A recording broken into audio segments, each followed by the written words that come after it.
3 വർഷത്തോളമായി തുടരുന്ന Ukraine Russia യുദ്ധം ഏതാണ്ട് അവസാന ഘട്ടത്തിലേക്ക് നീങ്ങുന്നു. എന്ന് പറഞ്ഞാൽ യുദ്ധം നിർത്താനായിട്ട് ട്രംപ് സൗദിയിൽ ഒരു ചർച്ച നടത്തുന്നു. ഈ ചർച്ച ട്രംപും പുടിനും തമ്മിലാണ്. സെലൻസ്കി അതിനകത്ത് ഉൾപ്പെടുത്തിയിട്ടില്ല. എന്ന് പറഞ്ഞാൽ ഉക്രൈൻ എന്തൊക്കെയോ നഷ്ടങ്ങൾ സംഭവിക്കാൻ പോകുന്നു, റഷ്യക്ക് ഒരു യുദ്ധവിജയം, അങ്ങനെയാണോ നമ്മൾ അനുമാനിക്കുക? ഒരു പക്ഷേ അങ്ങനെ ആയിരിക്കും അത് തീരുക. ഈ സെലൻസ്കി ബഹളം വെച്ചിട്ട് കാര്യമൊന്നുമില്ല. സെലൻസ്കി ഉണ്ട് സൗദി അറേബ്യയിൽ, ചർച്ചയിൽ പങ്കെടുക്കുന്നില്ലെന്നേ ഉള്ളൂ. ആശാൻ അവിടെ ക്യാമ്പ് ചെയ്യുന്നുണ്ട്. UAE-യിലെത്തിയെന്ന് തോന്നുന്നു. വെച്ചാൽ വിളിച്ചാൽ അപ്പോൾ ഹാജരാവാൻ പാവം. വാസ്തവത്തിൽ റഷ്യ ഉക്രൈൻ യുദ്ധം ഒരു റഷ്യ അമേരിക്കൻ യുദ്ധത്തിൻ്റെ മിനി പതിപ്പായിരുന്നു. ഉക്രൈനെ സഹായിച്ചുകൊണ്ടിരുന്നത് യൂറോപ്പാണ്. യൂറോപ്പിൻ്റെ തൊട്ട് പിന്നിൽ അമേരിക്കയുണ്ടായിരുന്നു. അമേരിക്കയുടെ ആയുധങ്ങളാണ് ഉപയോഗിച്ചുകൊണ്ടിരുന്നത് ഉക്രൈൻ. അപ്പോൾ അമേരിക്ക നോക്കുമ്പോൾ, ഡൊണാൾഡ് ട്രംപ് നോക്കുമ്പോൾ അതൊക്കെ വിട്, ആ ചെറുക്കനെന്തെങ്കിലും പറഞ്ഞോട്ട് നമുക്കിപ്പോൾ ഇതെങ്ങനെ തീർക്കാം എന്ന് റഷ്യയുമായിട്ട് ഒരു അണ്ടർസ്റ്റാൻഡിങ് ഉണ്ടായിക്കഴിഞ്ഞാൽ അത് സെലൻസ്കി അനുസരിക്കുകയല്ലാതെ സെലൻസ്കിക്ക് എന്താ വേറെ വഴി? സെലൻസ്കി ഒറ്റയ്ക്കൊന്നും റഷ്യയുടെ അടുത്ത് പിടിച്ച് നിൽക്കില്ല.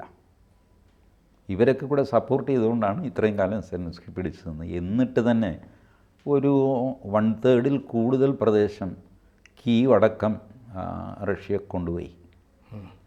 അപ്പോൾ സെലൻസ്കിക്ക് നിസ്സായമായിട്ടും പിന്നെ സെലൻസ്കി റഷ്യയുടെ ചെറിയൊരു പ്രദേശം പിടിച്ചെടുത്തിട്ടുണ്ട്. അപ്പം ഇങ്ങനെയുള്ള ചില്ലറ കാര്യങ്ങളാണുള്ളത്.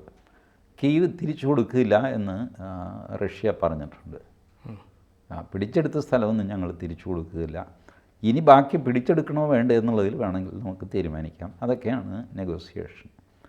അപ്പോൾ അതിൽ അവർ ട്രംപും പുടിനും ഏത് ടേംസിലാണോ എത്തുന്നത് ആ ടേംസ് സെലൻസ്കിക്ക് അനുസരിക്കേണ്ടി വരും. യൂറോപ്യൻ രാജ്യങ്ങൾക്ക് ഇത് ഇഷ്ടപ്പെട്ടിട്ടില്ല എന്നുള്ളത് ശരിയാണ്. പക്ഷേ സെലൻസ്കിക്ക് വേണ്ടിയിട്ട് ട്രംപുമായിട്ട് ഉടക്കാനൊന്നും അവർ പോകുന്നില്ല. സെലൻസ്കിയെ ചർച്ചയിൽ പങ്കെടുപ്പിച്ചില്ല, അയാളെ കൂടെ പങ്കെടുപ്പിക്കണമായിരുന്നു. ഞങ്ങളെ പങ്കെടുപ്പിച്ചില്ല, ഞങ്ങളെ വിശ്വാസത്തിലെടുത്തില്ല. ട്രംപ് പറയും, നിങ്ങളെ വിശ്വസിക്കാൻ കൊള്ളില്ല, അതുകൊണ്ട് വിശ്വാസത്തിലെടുത്തില്ല എന്നൊക്കെ പറഞ്ഞ് അയാൾ കാടനൊരു പോക്കാണല്ലോ ട്രംപിൻ്റെ. അപ്പോൾ എന്ത് ചെയ്യും ഈ മനുഷ്യനെ? But he is the most powerful man on earth. എക്കണോമിക്കലിയും മിലിറ്ററിയിലേക്ക് വലിയ സൂപ്പർ പവറാണ് അമേരിക്ക. അപ്പോൾ വെറുതെ കയറി ബഹളം വെച്ചിട്ട് കാര്യമൊന്നുമില്ല. അപ്പോൾ അമേരിക്കൻ ആയുധങ്ങളാണ് ഇംഗ്ലണ്ടിൻ്റെ കയ്യിൽ, ജർമ്മനിയുടെ കയ്യിൽ, ഇറ്റലിയുടെ കയ്യിൽ ഒക്കെ ഉള്ളത്. ഫ്രാൻസും ജർമ്മനിയും കുറേ ആയുധങ്ങൾ തന്നെത്താനെ ഉണ്ടാക്കുന്നവരാണ്. അങ്ങനെയാണ് ഫ്രാൻസ് നമുക്ക് റഫാൽ വിമാനമൊക്കെ തന്നത്. ഇംഗ്ലണ്ടിൻ്റെ കാര്യം മഹാകഷ്ടമാണ്. ഇംഗ്ലണ്ടിൻ്റെ ഓരോ ആയുധം പ്രയോഗിക്കണമെങ്കിലും അമേരിക്കയുടെ സമ്മതം വേണം. നമ്മളിപ്പോൾ F-35 ട്രംപ് തരാമെന്ന് പറഞ്ഞല്ലോ പ്രൊപ്പോസൽ. അത് നമ്മുടെ വിദേശകാര്യ വകുപ്പ് പറഞ്ഞത് അതൊരു പ്രൊപ്പോസലാണ്, ഞങ്ങൾ നോക്കട്ടെ എന്നാണ്. ട്രംപ് കാണിച്ച ആവേശം, വിൽക്കാൻ കാണിച്ച ആവേശം വാങ്ങാൻ ഇന്ത്യ കാണിക്കുന്നില്ല. അത് കാണിക്കാത്തതിൻ്റെ കാര്യം എന്ന് വെച്ചാൽ F-35 കൂടെ വരുന്ന കണ്ടീഷൻസാണ്. F-35 നിങ്ങൾ ഏത് രാജ്യത്തിനെതിരെ പ്രയോഗിക്കുന്നു എന്ന് മുൻകൂട്ടി ഞങ്ങളെ അറിയിക്കണം. ഞങ്ങളുടെ പെർമിഷൻ ഉണ്ടെങ്കിൽ ഉപയോഗിക്കാമോ? അതെ. അതിപ്പോൾ നമ്മുടെ ബ്രഹ്മോസ് മിസൈലില്ലേ, ബ്രഹ്മോസ് മിസൈൽ നമ്മൾ ഏതെങ്കിലും രാജ്യത്തെ ആക്രമിക്കാൻ ഉപയോഗിക്കുകയാണെങ്കിൽ റഷ്യയെ അറിയിക്കണം. കാരണം റഷ്യയും നമ്മളും തമ്മിലൊരു ജോയിൻറ്റ് വെഞ്ചറാണ് ബ്രഹ്മോസ്. അപ്പോൾ റഷ്യ പറഞ്ഞു, ബ്രഹ്മോസ് നിങ്ങളുടെ കയ്യിലിരിക്കട്ടെ, പക്ഷെ നിങ്ങൾ പ്രയോഗിക്കുകയാണെങ്കിൽ എന്നോട് പറയണം, ഇന്ന രാജ്യത്തേക്ക് പ്രയോഗിക്കണം. അത് വേണ്ടാന്ന് അവർ പറഞ്ഞാൽ നമ്മൾ കൊടുക്കും. ബ്രിട്ടൻ്റെ ഏകദേശം എല്ലാ ആയുധങ്ങളും ഇങ്ങനെയാണ്. അമേരിക്കയുടെ സാങ്ഷൻ ഇല്ലാതെ, പെർമിഷൻ ഇല്ലാതെ ഒന്നും ചെയ്യാൻ പറ്റില്ല. പിന്നെ എന്തിനാണ് ഈ ആയുധങ്ങളെന്ന് 2023 അവിടെ വലിയ ചോദ്യവും ബഹളമൊക്കെ ഉണ്ടായതാണ് ഇംഗ്ലണ്ടിൽ. പക്ഷെ ഇപ്പോൾ സ്റ്റാമർ പറയുന്നു വേണമെങ്കിൽ UK-യിലെ ആർമിയെ ഞാൻ ഉക്രൈനിലേക്ക് അയക്കുമെന്ന്. അതെന്തിനാ അങ്ങനെ പറയുന്നത്? ഇതൊക്കെ പൊങ്ങച്ചം പറയാമെന്നേ ഉള്ളൂ. അയച്ചു നോക്കി അവരും കൂടെ വെറുതെ കുഴപ്പത്തിലാകും. അങ്ങനെയൊന്നും ചെയ്യില്ല. അവരൊന്നും അമേരിക്ക വരച്ച വരയ്ക്കപ്പുറമൊന്നും ഇംഗ്ലണ്ടിന് പോകാൻ പറ്റില്ല. ഇംഗ്ലണ്ടിനോ ജർമ്മനിക്കോ ഇറ്റലിക്കോ പോകാൻ പറ്റില്ല. പിന്നെയും കുറച്ച് പോകാൻ സ്വാതന്ത്ര്യമുള്ളവർ ഫ്രാൻസാണ്. അവരതിന് മെനക്കെടുകയില്ല. അവരിപ്പോൾ അമേരിക്കയുമായിട്ട് വഴക്കുണ്ടാക്കിയിട്ട് അവർക്കൊന്നും കിട്ടാനില്ല. എന്തിനാണ് ഈ കച്ചറയ്ക്ക് പോകുന്നത്? പിന്നെയുള്ളത് പോളണ്ട്. സൂപ്പർ മാന്യന്മാരാണ് പോളണ്ട്. അവർ ഒരു അഭയാർത്ഥിയെ അവരുടെ നാട്ടിലേക്ക് കടത്തിയിട്ടില്ല. അവർക്ക് ഒരു റിസ്ക്കുമില്ല, ഒന്നുമില്ല. പിന്നെ നാറ്റോ സഖ്യകക്ഷികൾ എന്നുള്ള നിലയ്ക്ക് മറ്റുള്ളവർ പോകുമ്പോൾ അവരും കൂടെ പോകുന്നു. യുക്രൈൻ ഇത്രയെല്ലാം ബഹളം വെച്ചിട്ട് നാറ്റോയിൽ യുക്രൈനിന് ചേർത്തില്ല അവർ. യുക്രൈനായിട്ട് തന്നെ നിൽക്കുന്നു. യുക്രൈൻ വളരെ വീക്കാണ്, യുക്രൈൻ്റെ പൊസിഷൻ. സെലൻസ്കി ഒരു രാഷ്ട്രതന്ത്രജ്ഞനൊന്നും അല്ല, അങ്ങേരെന്തോ സിനിമാ അഭിനയമോ എന്തോ കൊമേഡിയനോ അങ്ങനത്തെ ഒരാളാണ്.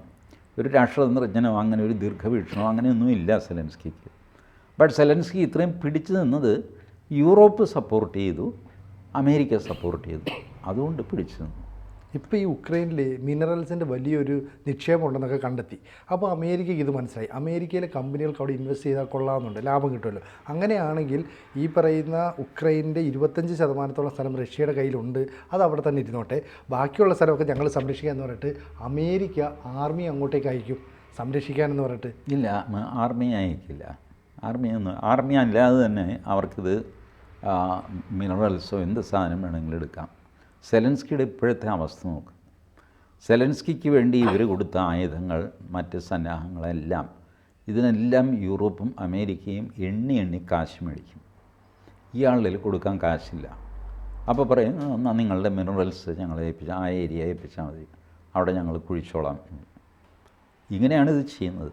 ആളുകൾ തമ്മിൽ യുദ്ധം ഉണ്ടാക്കുന്നതും യുദ്ധത്തെ സപ്പോർട്ട് ചെയ്യുന്നതും ഈ ആയുധങ്ങൾ വിറ്റ് അവരിൽ നിന്ന് കാശ് ഈടാക്കാൻ പറ്റാത്തത്ര കാശിനുള്ള ആയുധങ്ങൾ അവിടെ കൊണ്ടുപോയി ഡംപ് ചെയ്യും. അയാൾക്ക് ആവശ്യമാണ്, യുദ്ധം നടക്കുകയാണ്, അയാളിത് ഉപയോഗിക്കും.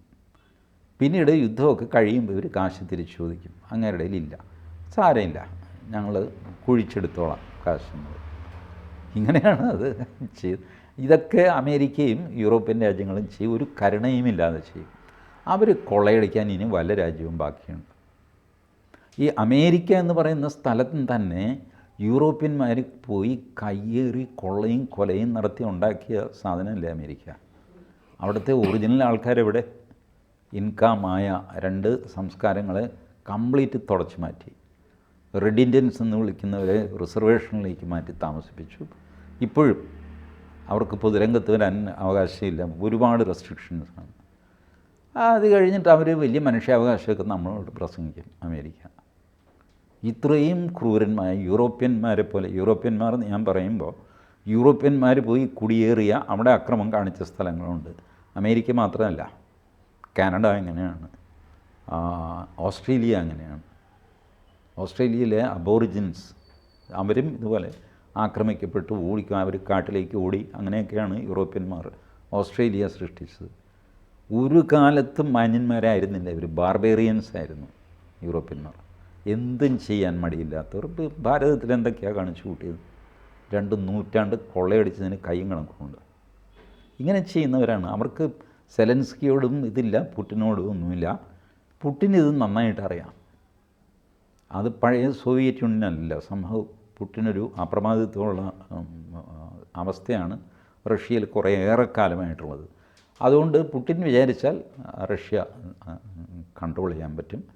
ഈ ട്രംപിൻ്റെ ഈ വലിയ പഞ്ച് ഡയലോഗൊന്നും പുടിനെ ബാധിക്കില്ല.